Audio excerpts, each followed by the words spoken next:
물갈이설이라는 것 자체가 이게 전혀 근거 없는 낭설이라는 말씀을 먼저 드리겠습니다.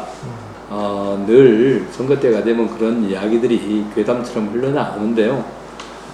이 선거가 바로 현 21대 의원들이 전부 22대 의원을 다 출마하는 건 어차피 아니지 않습니까? 그런 관계 때문에 그런 이야기들이 나오는 것으로 알고 있고요. 그건 사실 무근이다. 이렇게 전제를 하고, 제가 생각하는 공천 기준이 우리 당의 이 기준하고 일치하지 않을 수도 있습니다. 저는 지금 이런 말씀을 드리는 자체가 조심스럽고 지금 때인 감이 있는데요.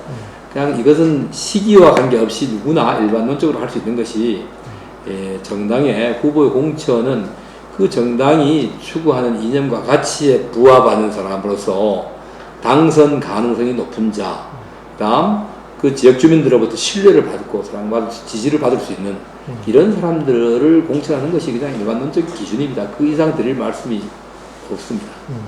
그럼 반대로 네. 현역 의원 중에 네. 컷오프 어차피 대상은 또 있을 텐데 또 네. 그 기준은 또 어떻습니까? 지금은 그런 게 전혀 검토된 바도 없고 지금은 논의할 시기도 아닙니다. 지금은 우리 당이 어떤 간에 앞으로 남은 1년 이상 남아있는 임기 동안 이 국정을 뒷받침하면서 이 거대 야당과 정책 경쟁을 해야 되고요. 입법 경쟁을 해야 될 시기입니다. 이런 시기에 조기에 무슨 그런 물갈이설이니 공천이니 하는 이야기가 나오는 것이 결코 당에 도움이 되지 않는다. 또 검토된 바도 없다는 말씀을 드립니다. 하지만 예를 들어서 표현이 조금 했지만 뭐 해당 행위를 했다라든지 이런 것 같은 경우에는 그런 것은 늘 일반론적인 얘기죠.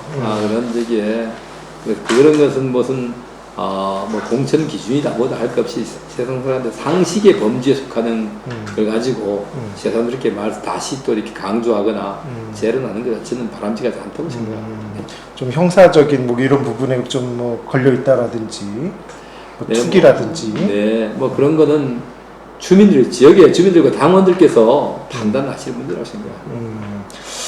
이게 아까 경쟁력 부분 얘기를 하셨는데 사실은 이게 성실하고 또 뭐 이 나름대로 경쟁력이 있지만 사생활에 조금 문제가 있는 의원이 있을 수도 있고 뭐 별 문제는 없는데 뚜렷하게 의정 활동을 못한 이런 의원들도 있을 수가 있는데 저기 드러나지 않은 문제를 가지고 가정해가지고 답변 드리기가 아주 조심스럽습니다. 알겠습니다. 그래서 아까 뭐 말씀해 주신 대로 부산의 경우 그런데 어쨌든 간에 여러 번의 뭐 살생부라든지 이런 게 좀 돌았지만 현재로서는 그거를 믿어서도 안 되고 믿을 것도 아니다. 이런 말씀이신 거죠. 그렇게 말씀드리겠습니다. 그렇다면은 뭐 같은 답변을 하실 것 같긴 하지만 이 이른바 거기 뭐 찌라시에 나오는 뭐 공천 관련한 내용에 보면은 공천 안정권이라고 이름이 거론되는 분들이 그럼 사실 뭐 지역의 실세 의원분들과 좀 친한 이런 분들이 좀 많거든요. 그러니까 그런 것이 그냥 뭐랄까 일반론적으로 나오는 소위 말하면은 노변 잡담 정도로 저는 저게 치부하고 싶습니다. 그런 게 없습니다. 누구도 보장받는다는 사람도 있을 수가 없고요. 어느 누구도 또 안 된다는 것도 없습니다. 그냥 아까 말씀드린 바와 같이 지역에서 열심히 의정 활동하고 지역 주민들로부터 사랑받고 신뢰받는 사람을 누가 함부로 배제하겠으며 지역에 기반이 없고 지역 주민들이 신뢰하지 않는 사람이라면 누가 또 마음대로 할 수 있겠습니까? 근데 일반론적인 말씀을 드린다면 전혀 근거 없는 이야기다 이렇게 말씀드립니다. 사천도 없다 말씀이신 것 같고 그런 게 있을 수가 없죠. 우리 공당입니다. 우리 당에 다양한 생각을 가진 분들이 이렇게 모여 있는 정치 결사체인데요. 여기서 무슨 한두 사람이 그 개인적인 관계, 친소 관계를 가지고 공천을 좌지우지한다 이렇게 있을 수가 없습니다.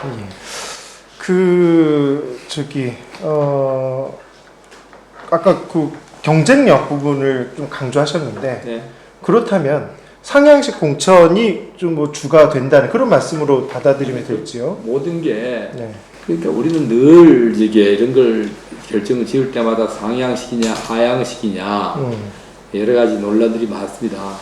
국민들은 참신한 인재의 발탁을 갖다가 요구하시면서도 또 그 방식을 상향시키로 하는 것이 더 공정하다라는 말씀들을 하십니다. 두 가지 가치가 동시에 충족되면은 좋은데 그렇지 않은 경우도 있을 수 있습니다.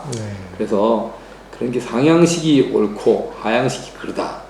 이런 것도 우리가 일반론적으로 적용하기는 어렵지 않느냐. 그렇지만 어느 경우든 이러한 알려지지 않은 보석이 있잖아요. 이런 보석을 내놨을 때 반짝반짝 빛이 나야 되고, 그다음 이 보석을 갖고 싶은 사람들이 많아야겠죠. 근데 그 보석이 땅속에 묻혀 있으면 모르잖아요. 그런 걸 발굴을 하는 것은 이제 그게 정당의 또 이 역할이고 또 의무죠. 그런 거고, 그렇지 않다면은 상향식이라는 건 무조건 인지도 싸움으로 갈 수도 있거든요. 그래서 이제 어느 것이 옳다 그러다 지금 또 어떤 방식으로 해야 된다라는 걸 일반론적으로 말씀드리긴 좀 뭐하고요. 공정하고 합리적이어야 된다라는 말씀으로 제가 정리하겠습니다. 뭐 두 가지 방법을 다 혼용한다 뭐 이렇게 좀 생각을 하면 될 것 같은데. 그래서 지금 결정된 건 아무것도 없습니다. 알겠습니다. 이게 당정일치 얘기를 또 많이 강조를 하시는데, 네. 그러다 보니까 당내 이른바 뭐 소신파라고 네. 하시는 분들이 좀 불안감 많이 느끼시는 것 같아요. 아니에요. 뭐 비윤이라고 불리는 이런 분들. 아니 우리 당에 비윤이 어디 있어요?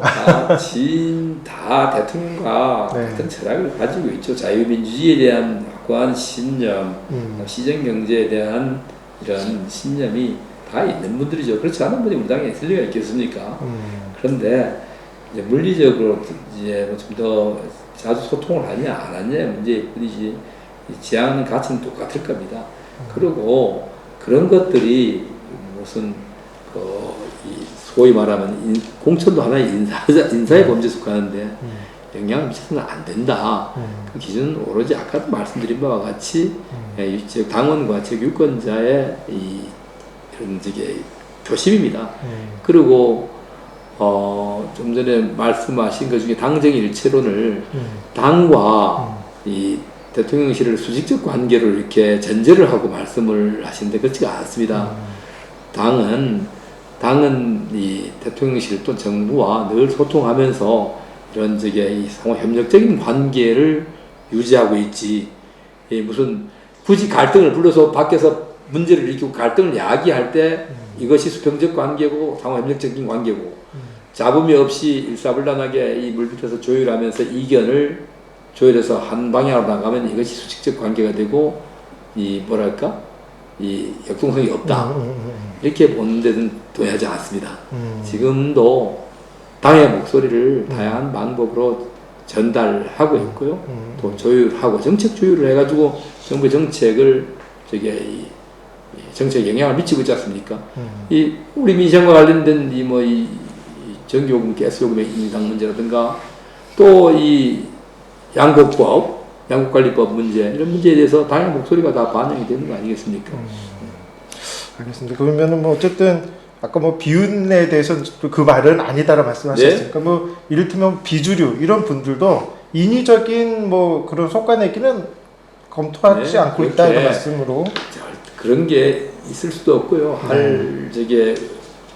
그런 우리 당이 그런 당이 아닙니다. 알겠습니다. 네. 아까 젊은 피 뭐 관련한 얘기를 하셨는데 그럼 발탁 기준 뭐 어떤 거? 그런 거 지금 나온 게 아무도 없습니다.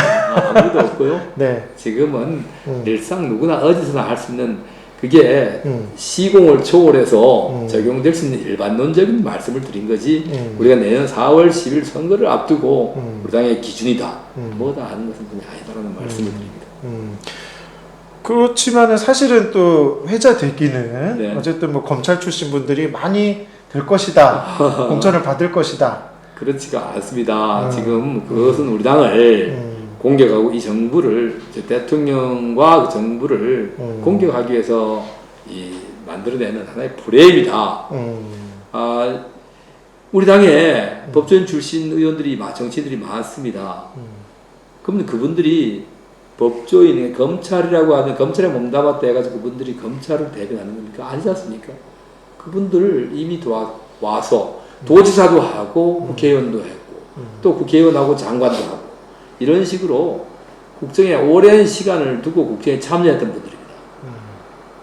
그런데 그분들 보고 당신 전직이 검사니까 이 숫자 많으니까 하지 말아라. 이게 말이 되겠습니까? 그런 프레임을 씌우면 안 된다. 그러면 뭐 이 그런 프레임으로 공격해야 되는 민주당은 운동권 정당입니까? 예?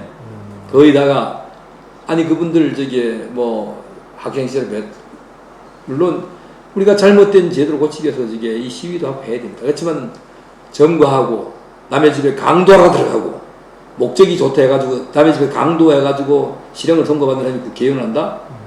아무리 복권이 있다 하지만 저는 동의하지 못합니다. 그러면 우리 민주당을 보고 그 당은 운동권 정당이다 이렇게 씌우고 운동권 정부였다 정부다 하면은 받아들이겠습니까? 아니잖아요. 예, 이것은 우리 여당을 공격하기 위해서 검찰공화국이니 검찰 무슨 낙하산 부대니 하고 프레임을 씌우는 거다. 현재는 그런데 여기 외에 추가적으로 아니 추가적으로 뭐 누군가 30명, 50명 이런 말이 그런 얘기 낭설입니다. 낭설이다. 어떻게 30명, 50명을 네. 검찰을 징발하겠습니까? 말도 안 되는 소리죠. 이미 검찰에 몸담았던 사람도 밖에 나와 사회생활을 하면서 자기 분야의 전문성을 가지고 있고 할 수 있다면 그에게 특별히 불이익을 줘서 공민권을 제한할 수도 없는 것이고요. 특별히 특혜를 줘서 혜택을 줄 수도 없는 것입니다. 이게 공당입니다.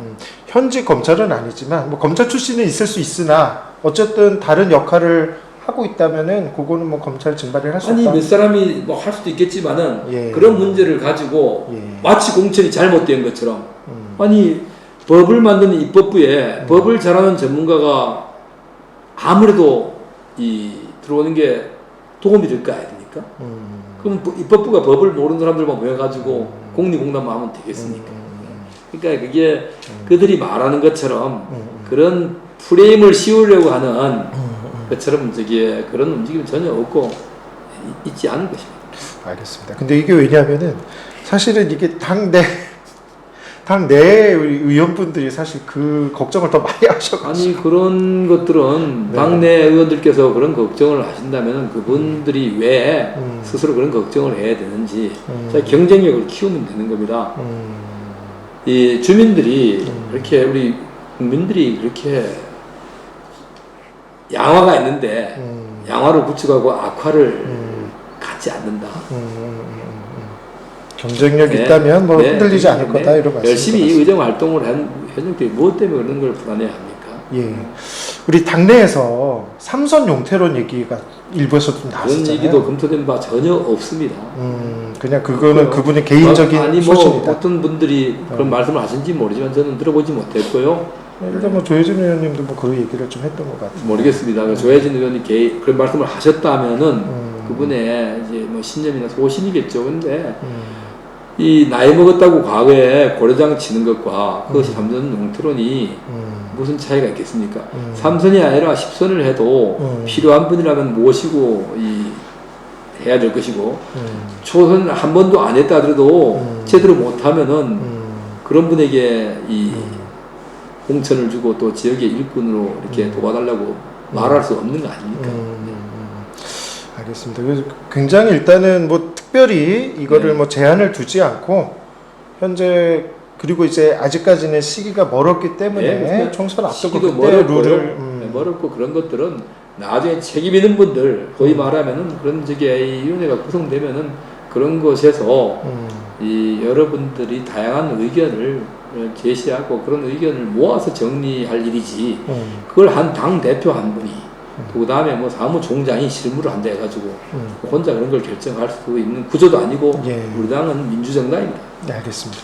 김해갑하고 부산 북강섭 앞 여기가 오랫동안 좀 비어져 있다 보니까 네. 뭐 특정인을 위해서 비워둔 거 아니냐 이런 말이 좀 있는데 아닙니다. 그런 것도 아니고 제가 이 뭐 업무를 맡기 전부터 이제 그게 우리 전국에 좀 많이 비어 있지 않습니까? 그런 것들이 특정인을 위해서 무슨 자리를 비워두고 이렇게 하는 것이 없습니다. 다만 시기적으로나 뭐 이렇게 좀 타이밍을 봤을 때 지금 그냥 현재 소위 말해 현재 이 응모자들 중에서 또 다른 분들 중에서 모시는 게 더 경쟁력이 있을지 아니면은 더 나은 경쟁자가 올 수 있는 기회를 좀 더 보고 있는 건지 뭐 이런 것들은 그 지역마다 사정이 다 다르니까요. 알겠습니다. 근데 사실 1년이 아직 많이 남았다면 남았다고 할 수도 있지만 사실은 또 준비하는 입장에서는 어느 정도 이게 좀 기준이 마련돼야지 준비도 하고 낙향하실 분은 낙향도 하고 좀 그럴 것 같은 생각이 그걸 들었는데 저기 뭐 내려가서 준비하라고 누가 얘기해가지고 간다면은 선출직에 나가는 분들의 그 지금 태도라고 보자. 저도 7년 전에 선거, 8년 전에 내려갔네. 1년을 앞두고 저 지역구로 내려갔는데 어떤 것도 없이 가서 지역에서 자기 열심히 자기 자신을 알리고 또 주민들로부터 이 신뢰받고 또 인정을 받으면 그런 분들이 되게 되더라고요. 맞는데 그러면 1년 정도 시간은 있어야 되지 않을까요? 아니 글쎄 시간이 그래서, 본인이 가서 본인이 알아서 가서 할 일이다. 나의 저 영역을 넓혀나고 나라는 상품을 이렇게 내가 여기 있다 이런 내가 일할 수 있는 준비되어 있는 인재가 있다는 것을 지역 주민들에게 알리고 또 지역 주민들의 이 신뢰와 지지를 받는 것이 급선무지 누가 무엇을 줘가지고 한다 그러면은 경쟁력이 없을 거 아니에요. 그런 의미에서 보면은 지금 공석인 당협위원장도 1년 전쯤에는 이제는 좀 나와야 되지 않을까요? 사실상 지금은 당협위원장을 결정하는 것은 지금 현재 결정하는 것은 어찌 보면은 사실 선거에 임박했기 때문에 오히려 더 조심스럽고 더 신중해야죠. 지금 대략 언제 정도쯤 나올 거라고 예상을 하고 아니 그거는 지금 정해진 게 아무도 없다. 없습니다. 네. 그러면 선거구제 논의, 요 마지막 질문 네. 드릴게요. 선거구제 논의는 좀 어떻게 될 걸로 좀 보시는지. 이제 월요일부터 네. 전원위원회가 지금 열리지 않습니까? 네. 열리면은 다양한 의견들이 제시될 것이고요. 우리 당은 기본적으로 의원 정수의 축소를 지금 요구하고 있습니다. 주장하고 있습니다. 오늘 아침에도 우리 당 대표께서 30명 이상의 의원의 정수를 줄여야 된다라고 오늘 아침에 화두를 던졌습니다. 이게 우리 당의 입장입니다. 의원 정수의 축소 이걸 전제로 해서 선거구를 어떤 방식으로 갈 것인가 선거 제도를 제도와 선거구의 문제죠. 선거구의 문제는 소, 중, 대선거구제를 어떻게 현재 소선거구 제도를 중선거구, 대선거구 제도까지 도입할 것이냐 말 것이냐의 문제. 또 하나는 의원의 정수를 어디까지 줄일 것이냐 안 줄일 것이냐 뭐 늘리자 하는 것은 지금 국민 정서상 절대 불가능할 것이고요. 우리 당은 줄이자는 입장이었습니다. 물론 지난번 조혜진 의원이 증언안에 그냥 사인을 했다. 그 다음날 바로 우리 당 지도부가 아니라고 불을 껐었습니까? 민주당과 정의당 쪽은 아마 늘리고자 하는 욕구가 있는 것 같고요. 우리는 의원의 정수가 너무 과도하다라는 생각을 가지고 있습니다. 이건 우리가 재헌헌법에서 의원의 정수를 200명 이상으로 한다고 했는데 그 200명 이상이라는 의미가 300명, 400명, 500명도 우리가 물리 해석을 하면 200명 이상이지만은 여기서 말하는 200명 이상이라고 하는 것은 적어도 국민의 대표성을 가지려면은 한 200명 정도에서 300명 사이가 이 헌법 정신이 아닌가 생각이 됩니다. 해석상. 그래서 의원의 정수를 줄이자라는 것이 이제 당의 입장이고 그런 쪽으로 아마 우리가 당 의원들께서 의견을 개진하지 않겠냐. 다만 이제 선거구의 문제는 복합 선거구 문제는 여야 또 관계뿐만 아니라 의원들의 이 지역구의 사정에 따라서 좀 이해관계가 좀 다를 수는 있다.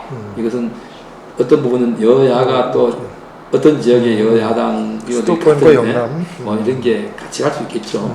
그런 게 있지만은 또 선거구 의원의 정수의 감축은 우리 당은 줄이자는 것이고 민주당이나 정의당은 늘리자고 또는 현행 숫자를 유지하자고 하지 않을까 하는 생각이 듭니다.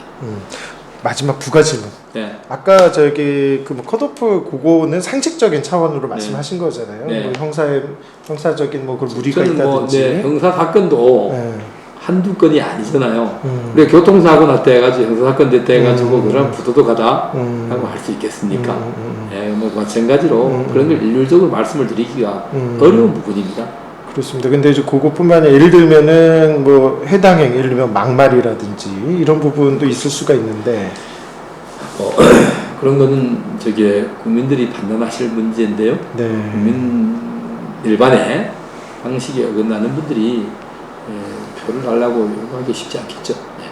근데 우리 또 실세 의원분 중에서도 약간 논란이 있었던 분이 좀 있지 않습니까? 사실은. 모르겠습니다. 뭐 그 정도 해주시죠. 예, 알겠습니다. 네. 고맙습니다. 네. 예.